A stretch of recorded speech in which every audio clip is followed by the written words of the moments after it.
Right, so the numbers are out from the last few days. It's looking like Alberta's going to do this going forward, where they're not going to release numbers on Saturday and Sunday. So we're going to have to wait till Monday to get them. So it's Monday.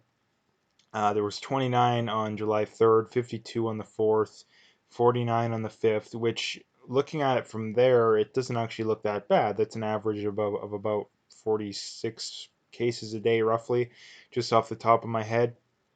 Um, but the bad news is the active cases are up a decent amount to 607. The hospitalizations are up to 57. The ICU is actually down one, so someone must have, one or two even, so someone must have left the ICU for just general hospital probably. No new deaths, which is a good thing. So there's a little good news and a little bad news, but again, it's still not something we need to be worried about. The active cases, yeah, they're up a little bit. The hospitalizations are up a little bit, but I mean, we first of all we need to wait a little longer before we see a trend, and number two, the active cases and the hospitalizations still aren't something we need to be overly worried about. Like it's still not even close at this point. The big talk as far as the virus goes these days is the numbers out of the states. The numbers out of Canada are very good for pretty much every province. I think Quebec has had less than 100 cases I've seen. Ontario's at like 150 for 2 days straight, which is very good for them. I mean, Saskatchewan and Manitoba, I haven't heard nothing out of there, but both of those provinces have been pretty much fully reopened for a couple weeks now. I think the numbers in BC are actually up a little bit, but we're talking like 25 cases a day. It's nothing to be worried about. Um, so the big news is the stuff out of the states. They had about 50,000 cases yesterday. The numbers have trended up since about the third week of June. Um, but you look at the deaths, like I've been pointing out again, the daily deaths are still way down and not even close to something we need to be worried about. We're talking 378 dead yesterday, which is a pretty high number, but compared to what they were seeing in April and May, it's actually very low. They haven't had a day over 1,000 die since early June. So the numbers are actually very good out of the states. They're having more cases, but they're having less deaths, which is actually in a lot of ways a good thing because that means that the death rate just continues to go lower and lower. So the reality is that it's not something we need to be overly worried about, and the vast majority of the cases and deaths are still in like 3 or 4 states. So it's not something we need to be worried about like at all. The numbers are up. I mean, people definitely do need to be cognizant and cautious, but forcing people to wear masks and talking about reclosing things down is not even something that should be entertained. There is a clear middle ground that it's not something we should completely ignore, but it's also not something we should lock down or force people to wear masks for because I mean I'll get to the masks in a minute, but um, yeah, and so getting to some other stuff here. This is from Tim Pool. Now this is something I've been pointing out at nauseum, but it's something I wanted to point out nonetheless. In that he says, can someone explain to me how the choice of words you say during a protest affects the spread of the virus? And so here's the first headline, and it says U.S. lockdown protests may have spread virus widely, cell phone data suggests. Um, and the next headline, Black Lives Matter protests may have slowed overall spread of the virus in Denver and other cities, new study finds. So again, not only according to them did it not affect the spread, but it reduced the spread. So again, they're not even hiding the hypocrisy anymore. Like I really don't understand how people are keep falling for this stuff, but it's so obvious it's not even funny. I just really don't understand how people keep falling for it. Like it's very crazy and very beyond insane. So um, yeah, I mean it's something I've been pointing out for a couple of weeks now, and I wanted to keep pointing it out because again, there's always different people watching, and there's always um, whenever I always like to say about how hypocritical these people are, and not that they haven't provided tons of evidence so far, but I just wanted to provide more. And again, it's getting to the point to where they're having to go back and forth. Like originally, it was just blatant hypocrisy, right? In that they were all against protests this entire time, and then when Black Lives Matter came along, all of a sudden they're for protests. But now they've had to go back because Black Lives Matter is dying down a little bit, and well, I mean, they just had the 4th of July. They have the Trump rally, so they're having to go back to protests are the worst thing in the world, and gathering in in groups is the worst thing in the world again. So it's just blatant hypocrisy. And the problem is that they know they can get away with it. Like, this is the big stuff when it comes to political tension and political things nowadays, is that they know they can get away with it. And that's the big problem, is that we have to stop letting them get away with it. So this is from Robert J. O'Neill, and he says, you think they're going to stop at Redskins? No, again, there's a big push right now to change the names of sports teams that are named after, First Nations or natives. Basically, you got the Eskimos in Canada, you got the Redskins in the States, you got the Cleveland Indians, you got the Chicago Blackhawks. Again, that's just off the top of my head, that's what I know.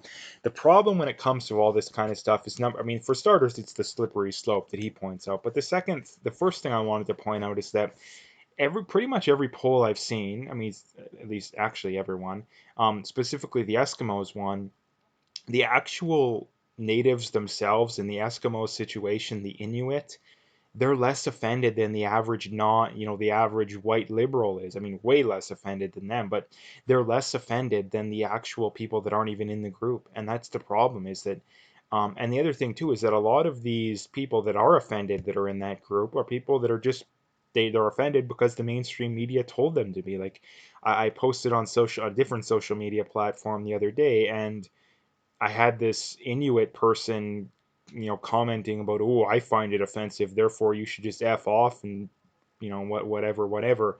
Um, and that's the problem too, is that you look at who they're following and who they're like, their posts that they're liking, what's all like mainstream media and these idiot celebrities and stuff. Like, of course their opinion isn't theirs. They're just blindly following other people's opinion. And that's what I really can't stand about these people too, is that, and there's no reason to be offended for it too. Like, for the simple reason that sports teams are generally named after things that you admire, or they're named after things that are like local, like the Edmonton Oilers. Like, they're the Oilers because of the oil in Alberta. Like, the Houston Oilers were the Oilers because of the oil in Texas, right? Like, the New England Patriots or the Patriots because they're named that. That's kind of where the whole Tea Party and whatnot came above. So that they're either named after things you admire, like the Sharks or the Lions, stuff like that, or you're named after local stuff. Basically, that's pretty much every team name.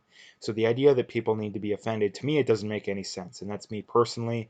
And the reason why I largely dismiss people being offended is that the vast majority of the people being offended are either not even in the group. That is the vast majority, and of the actual people that are the actual natives, they tend to be, and I say tend to be because there's probably some exceptions, people that are just offended because the mainstream media told them to be. And that's the thing too, is that part of the reason why these people aren't offended is that they're like the natives, especially like the Inuit, they're a lot less likely to be involved in the modern day culture compared to the average person. Like, my guess is that the average Inuit watches a lot less mainstream media than the average, white person living in the city. Like, which means they're going to be less likely to be offended by random stuff. So that's the stuff, and that's the first thing I wanted to point out, basically, in that the people that actually you'd think would be offended are less likely to be offended than the white liberals. And the other thing to point out too is the slippery slope. I mean, you see with the monument thing and the statues, again, it's not even a conspiracy theory that it's a slippery slope. I mean, we had Trump point out in, what was it, a couple 2 3 years ago, point out about how they're bringing down Confederate statues, and he said, well, what's next? We're going to have George Washington and Thomas Jefferson, and he was mocked. But the reality is that he was right, because um, that's exactly what ended up happening. That is exactly what ended up happening. That they took down those statues, and now they're taking down other ones. They're taking down statues of people who aren't even racists, that fought against racism. You got Ulysses S. Grant was a Union general, fought against the Confederacy. You have Winston Churchill, who fought against the Nazis. Again, the real reason for them is they're communists. Or, I mean, they're socialists and communists. The reality is that the goal is not to get rid of racism. The goal, I mean, they would do that to a degree, but the real goal is to implement socialism and end up with communism. That's the real goal. I mean, the founders of Black Lives Matter are very open and honest about that. I made a video about that. They're very open and honest about it. And not only that, the money that they get donated to them, a lot of that ends up in the hands of Democrats. So again, the idea that this isn't sheerly political, like it's absolutely insane that people are pretending that's not the case. So this is from Tim Pool again, and he says this is a whole new level of parody. The ongoing violence cited by the SPD and Chaz is a security shooting at two underage black males, killing one and critically injuring the other.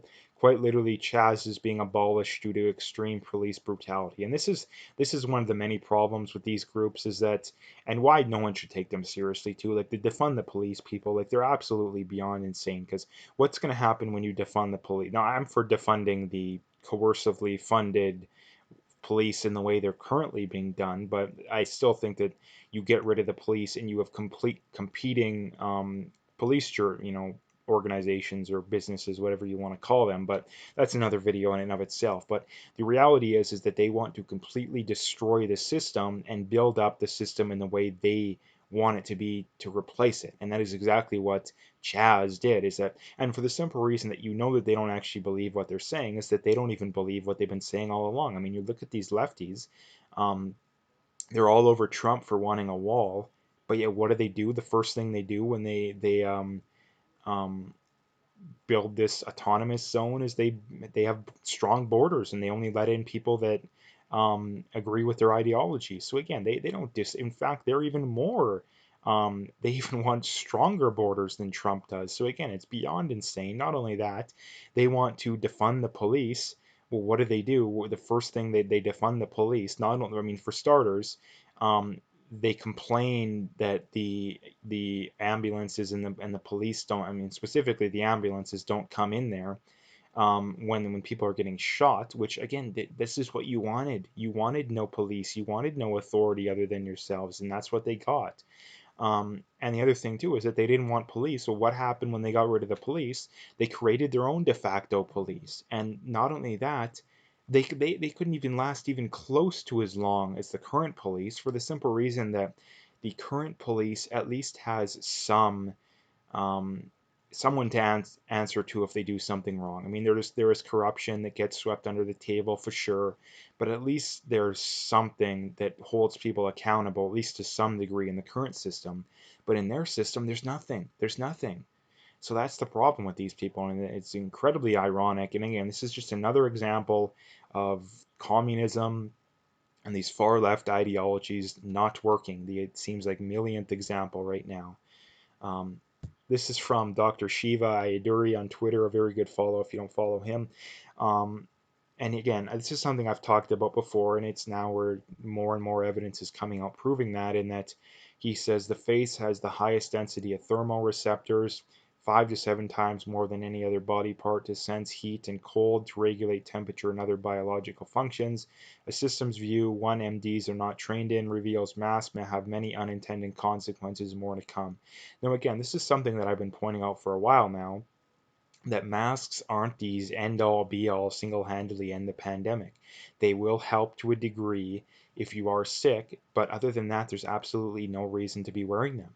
In that we know, I mean, this is a literal, Oxford study here showing that the use of protective face masks negatively impacts respiratory and dermal mechanisms of human thermal regulation through impairment of convection, evaporation, and radiation processes. So again, there is downsides to masks, and this is the thing that people aren't pointing out.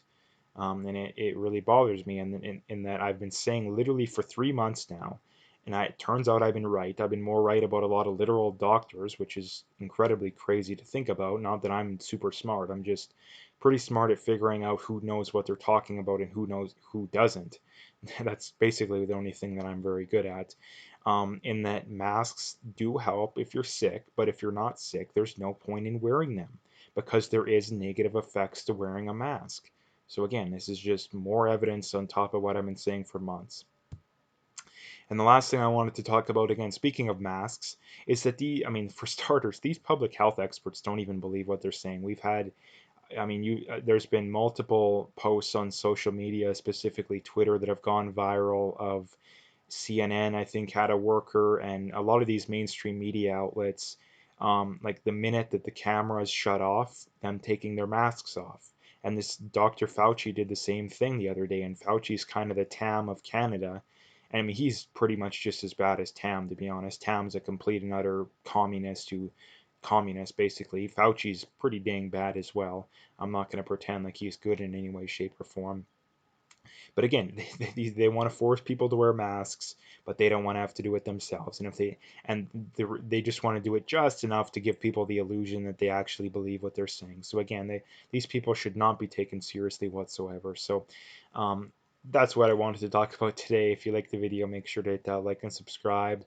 Check out my PayPal and email. I got linked in the description. Again, I appreciate any donations, but at the very least, just hit that like and subscribe if you haven't already. And last couple things, actually last few things, sorry, check me out on Parlay, check me out on Twitter, and check me out on BitChute. It's very important that you follow people who are out there speaking the truth, so make sure you follow me on those other platforms if you haven't already.